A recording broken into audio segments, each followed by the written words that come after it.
आज से आम आदमी पार्टी पूरे उत्तर प्रदेश में सेल्फी विद सरकारी स्कूल, सेल्फी विद खंडहर का अभियान शुरू करने जा रही है। और हमने अपने 75 जिलों के कार्यकर्ताओं को निर्देश दिया है, टूटे फूटे टाट पट्टी पर बैठने वाले और जिन स्कूलों में जानवरों की तस्वीरें सामने आती हैं, आप उन स्कूलों में जाइए, वहां की फोटो खींचिए और सरकार को, आदित्यनाथ जी को टैग कीजिए।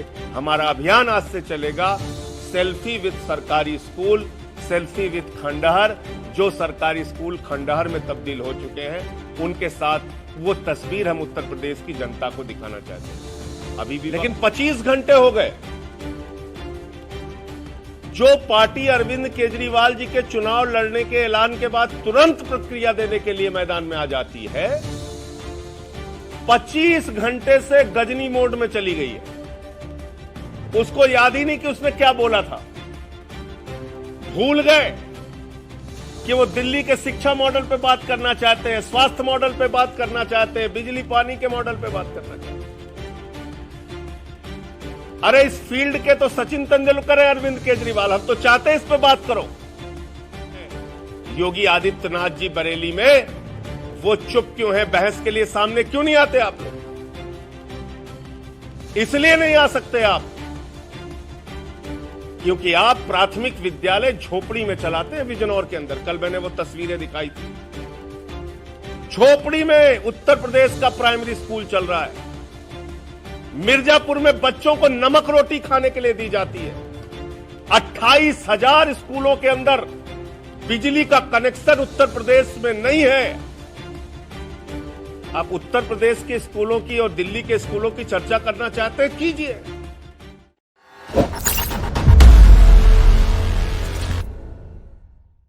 पिछले दिनों अरविंद केजरीवाल जी ने जैसे ही ऐलान किया कि उत्तर प्रदेश में 2022 का विधानसभा चुनाव आम आदमी पार्टी लड़ेगी, पूरी की पूरी भारतीय जनता पार्टी ऊपर से लेकर नीचे तक बौखला गई। मुख्यमंत्री जी का बयान आ रहा है, उप मुख्यमंत्री जी का बयान आ रहा है, प्रदेश अध्यक्ष जी तो पहचानने से इनकार कर दे रहे हैं कि कौन सी पार्टी है ये। और एक मंत्री जी ने, आदरणीय सिद्धार्थनाथ सिंह जी ने बाकायदा प्रेस कॉन्फ्रेंस करके बहस की चुनौती दी। उन्होंने कहा दिल्ली के शिक्षा मॉडल पे, दिल्ली के स्वास्थ्य मॉडल पे, दिल्ली का जो मॉडल है बिजली का, पानी का, गवर्नमेंट का, सरकार चलाने का, उस मॉडल पे मैं खुली बहस करने के लिए तैयार हूं। और मंत्री जी ने जैसे ही यह चुनौती दी, कल दिल्ली के उप मुख्यमंत्री मनीष सिसोदिया जी ने उनकी चुनौती को स्वीकार करते हुए साफ तौर पे कहा कि 22 दिसंबर को हम यहां पर आ रहे हैं और किसी भी स्थान पर, किसी भी समय आप जगह और स्थान बता दीजिए, समय बता दीजिए, आपके साथ दिल्ली के मॉडल पे और उत्तर प्रदेश के मॉडल पे खुली बहस करने के लिए मनीष सिसोदिया जी तैयार हैं। लेकिन 25 घंटे हो गए। जो पार्टी अरविंद केजरीवाल जी के चुनाव लड़ने के ऐलान के बाद तुरंत प्रतिक्रिया देने के लिए मैदान में आ जाती है, 25 घंटे से गजनी मोड में चली गई है। उसको याद ही नहीं कि उसने क्या बोला था। भूल गए कि वो दिल्ली के शिक्षा मॉडल पे बात करना चाहते हैं, स्वास्थ्य मॉडल पे बात करना चाहते हैं, बिजली पानी के मॉडल पे बात करना चाहते हैं। अरे इस फील्ड के तो सचिन तेंदुलकर है अरविंद केजरीवाल, हम तो चाहते हैं इस पे बात करो। उत्तर प्रदेश की राजनीति आम आदमी पार्टी के आने के बाद और आम आदमी पार्टी के चुनाव के ऐलान के बाद ये मुझे खुशी और प्रसन्नता है कि आज शिक्षा पर, स्वास्थ्य पर, बिजली और पानी पर आ गई। और मैं सिद्धार्थनाथ सिंह जी से कहूंगा, आप आइए, मनीष सिसोदिया जी के साथ खुली बहस कीजिए। 25 घंटे हो गए, आप चुप क्यों हैं? आपके उप मुख्यमंत्री केशव प्रसाद मौर्य जी चुप क्यों हैं? आपके प्रदेश अध्यक्ष स्वतंत्र देव सिंह जी चुप क्यों हैं? और विदेशी फूलों से जिनका स्वागत हो रहा है योगी आदित्यनाथ जी बरेली में, वो चुप क्यों हैं? बहस के लिए सामने क्यों नहीं आते आप लोग? इसलिए नहीं आ सकते आप क्योंकि आप प्राथमिक विद्यालय झोपड़ी में चलाते हैं बिजनौर के अंदर। कल मैंने वो तस्वीरें दिखाई थी। झोपड़ी में उत्तर प्रदेश का प्राइमरी स्कूल चल रहा है। मिर्जापुर में बच्चों को नमक रोटी खाने के लिए दी जाती है। 28,000 स्कूलों के अंदर बिजली का कनेक्शन उत्तर प्रदेश में नहीं है। आप उत्तर प्रदेश के स्कूलों की और दिल्ली के स्कूलों की चर्चा करना चाहते हैं, कीजिए। आप मोहल्ला क्लिनिक के और दिल्ली के अस्पतालों की उत्तर प्रदेश के अस्पतालों से चर्चा करना चाहते हैं, कीजिए। मुझे याद है, और उत्तर प्रदेश का कोई भी संवेदनशील व्यक्ति आज तक इस घटना को नहीं भूला है कि जब सिद्धार्थनाथ सिंह जी स्वास्थ्य मंत्री थे तो 60 बच्चे मुख्यमंत्री के गृह जनपद गोरखपुर में ऑक्सीजन की कमी से उनकी जान चली गई थी। बच्चों को आप ऑक्सीजन नहीं दे पाते, आप स्वास्थ्य मॉडल पे बातचीत करेंगे? उत्तर प्रदेश के अस्पतालों में कुत्ते डेड बॉडी नोचते हैं, आप स्वास्थ्य मॉडल पे बात करेंगे? कोविड का हॉस्पिटल एक वर्षा में स्विमिंग पूल में तब्दील हो जाता है, अब किस स्वास्थ्य मॉडल पे बातचीत करना चाहते हैं? कल आदरणीय मुख्यमंत्री जी ने कहा कोरोना में हमने दिल्ली से अच्छा काम किया है। मुझे बड़ी हंसी आ रही थी कि काम आपने जो किया है उससे पूरी दुनिया में भारत की बदनामी हुई है। और वो काम आपने क्या किया है? बरेली में 965 लोगों का नाम सामने आया जो मौजूद ही नहीं है दुनिया में, उनकी कोरोना की जांच भी हो गई और रिपोर्ट भी निगेटिव आ गई। भूतों की कोरोना जांच हो रही है उत्तर प्रदेश में, और योगी जी कह रहे हैं हम कोरोना से लड़ाई लड़ रहे हैं। पीपी किट का घोटाला यहां पर हुआ। 800 का ऑक्सीमीटर 5,000 में खरीदा गया, 1600 का थर्मोमीटर 13,000 में खरीदा गया। कोरोना के घोटाला पे 75 जिलों का घोटाला जब सामने किया तो एसआईटी बनाई गई, और उस एसआईटी में आज तक क्या हुआ, कितने लोगों पे एफआईआर हुई, किससे किससे रिकवरी हुई, कौन बर्खास्त हुआ, किसकी नौकरी गई, आज तक पता नहीं। आप किस मुद्दे पे बात करना चाहते हैं? आप आइए और खुली चर्चा कीजिए। आज से आम आदमी पार्टी पूरे उत्तर प्रदेश में सेल्फी विद सरकारी स्कूल, सेल्फी विद खंडहर का अभियान शुरू करने जा रही है। और हमने अपने 75 जिलों के कार्यकर्ताओं को निर्देश दिया है, टूटे फूटे टाट पट्टी पर बैठने वाले और जिन स्कूलों में जानवरों की तस्वीरें सामने आती हैं, आप उन स्कूलों में जाइए, वहां की फोटो खींचिए और सरकार को, आदित्यनाथ जी को टैग कीजिए। हमारा अभियान आज से चलेगा, सेल्फी विद सरकारी स्कूल, सेल्फी विद खंडहर। जो सरकारी स्कूल खंडहर में तब्दील हो चुके हैं उनके साथ वो तस्वीर हम उत्तर प्रदेश की जनता को दिखाना चाहते हैं। अभी भी वक्त है। सिद्धार्थनाथ सिंह जी, कृपा करके जवाब दीजिए। गजनी मोड में आप लोग मत जाइए, कुछ तो बोलिए। कल से आप खामोश हैं, चुप हैं, पूरे उत्तर प्रदेश की जनता इंतजार कर रही है। आइए, सामने आइए, भागिए मत बहस से। 22 दिसंबर की तारीख तय हुई है, 22 दिसंबर को चर्चा का समय और स्थान बताइए। हम लोग स्कूल पे, अस्पताल पे, बिजली पे, पानी पे, रोजगार पे, क्राइम पे, हर मुद्दे पे बातचीत करने के लिए तैयार। अब मेरे ख्याल से आदरणीय सतीश द्विवेदी जी हिंदुस्तान के पहले व्यक्ति होंगे जो कह रहे हैं दिल्ली के स्कूल हम नहीं सुधार पाए। और ये तो कम से कम आप लोग भी मानेंगे कि आज पूरे देश में दिल्ली के स्कूल की चर्चा, न सिर्फ देश में बल्कि देश के बाहर भी, दुनिया के देशों में चर्चा हो रही है। बाहर से कोई अतिथि हिंदुस्तान आता है तो वो दिल्ली के स्कूल देखना चाहता है। ट्रंप की बेटी भी आई तो वो दिल्ली के स्कूल देखना चाहती है। हमारे मोहल्ला क्लिनिक को लोग देखना चाहते हैं। आप जाइए, दिल्ली के सरकारी स्कूलों को देखिए। हम तो सतीश द्विवेदी जी के आमंत्रण को भी स्वीकार कर रहे हैं।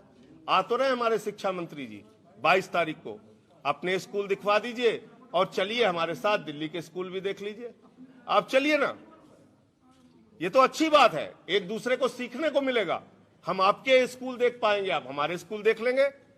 दिल्ली के सरकारी स्कूलों में जब केजरीवाल जी मुख्यमंत्री नहीं बने थे, मुख्यमंत्री बनने के बाद शिक्षा मंत्री और मुख्यमंत्री ने दौरा किया, मकड़ी के जाले लगे रहते थे स्कूलों में, टाट पट्टी पे बैठते थे बच्चे, लैब नहीं होते थे, टॉयलेट्स नहीं थे बच्चियों के लिए।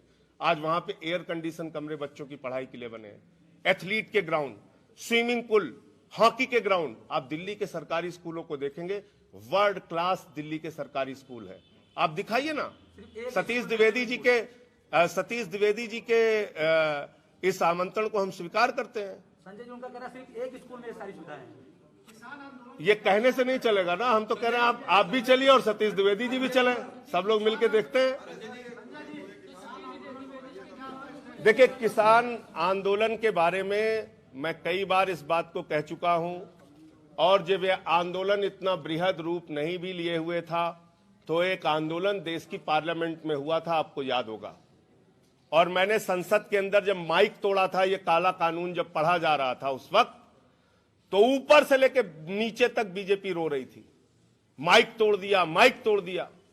आज किसानों की हड्डियां तोड़ी जा रही हैं, उनके ऊपर आंसू गैस के गोले चलाए जा रहे हैं, उन पे फर्जी मुकदमे लिखे जा रहे हैं, पानी की बौछार इन ठंडियों में की जा रही है, सड़कें खुदवा दी जा रही हैं, आपकी सारी वार्ता फेल हो जा रही है। और हो क्यों रहा है ये मैंने आपको बताया था पिछली पत्रकार वार्ता में, फिर आज दोहरा दे रहा हूं। 2.5 साल पहले 17-18 में 100 एकड़ जमीन कोल्ड स्टोरेज के लिए लैंड यूज चेंज करने का एप्लीकेशन अडानी ने खट्टर सरकार को दिया। वो एप्लीकेशन रिजेक्ट हो जाती है। 7 मई 2020 को जब पूरे देश में लॉकडाउन लगा था, ऑफिस खोल के खट्टर साहब 100 एकड़ जमीन अडानी को देते हैं कोल्ड स्टोरेज के लिए। और 5 जून 2020 को 28 दिन के बाद देश के प्रधानमंत्री आदरणीय नरेंद्र मोदी जी पार्लियामेंट में बिल पर चर्चा कराए बगैर ऑर्डिनेंस के जरिए यह बिल पास कर देते हैं। अब आप समझ सकते हैं बिल देश के किसानों के लिए बना है या अडानी और अंबानी के लिए बना है। एक मिनट मुझे बात पूरी कर लेने दीजिए। किसानों का मुद्दा मैंने उठाया था तो थोड़ा तो टाइम दीजिए मुझे, मैं बिल्कुल आपको बता रहा हूं। तो 3 इसमें प्रावधान है। पहली बात, एमएसपी की गारंटी का जिक्र तीनों कानून में कहीं नहीं है। सरकार कहती है साहब ये तो पहले भी नहीं था। अरे भैया, तो पहले तो जीएसटी भी नहीं थी इस देश में, नोटबंदी भी नहीं था इस देश के अंदर, पहले कॉन्ट्रैक्ट खेती भी नहीं थी इस देश में, पहले असीमित भंडारण की छूट भी नहीं थी इस देश में। तो जो पहले नहीं था वो कर दिया किसानों के खिलाफ।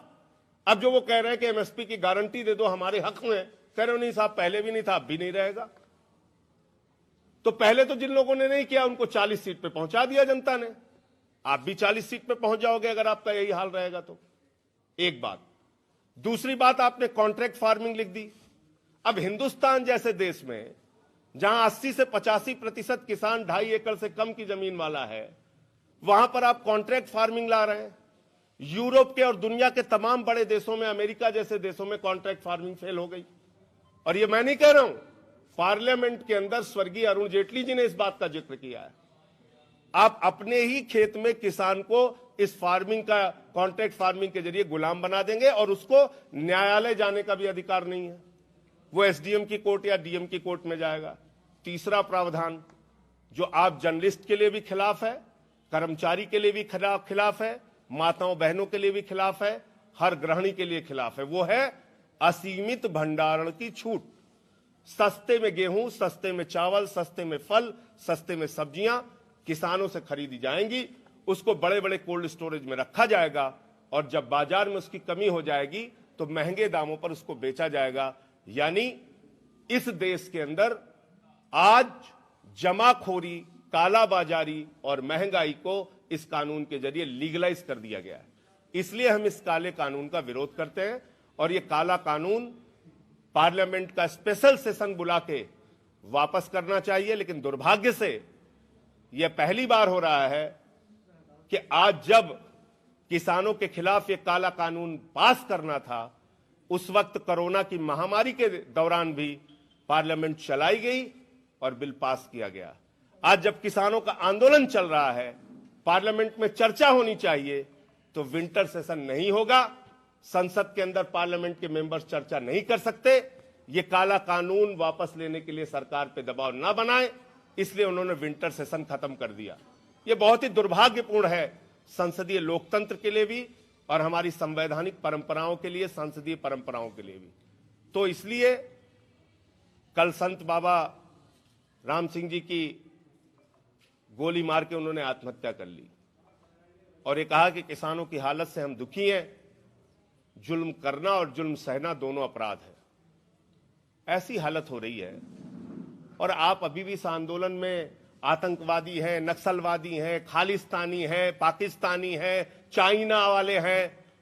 तो भैया जब तुम इतने कमजोर गृह मंत्री हो कि तुम्हारे रहते हुए कहीं खालिस्तानी घुस जा रहा है, कहीं पाकिस्तानी घुस जा रहा है, कहीं चाइना साजिश कर रहा है, कहीं नक्सलवादी आ जा रहा है, तो इस्तीफा देके घर जाओ। फिर क्यों आप देश के गृह मंत्री बने हो?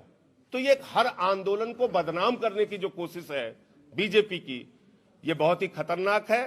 अन्नदाता को आतंकवादी कहने वाले लोग देश के गद्दार हैं और देश के अंदर वो नफरत फैलाना चाहते हैं।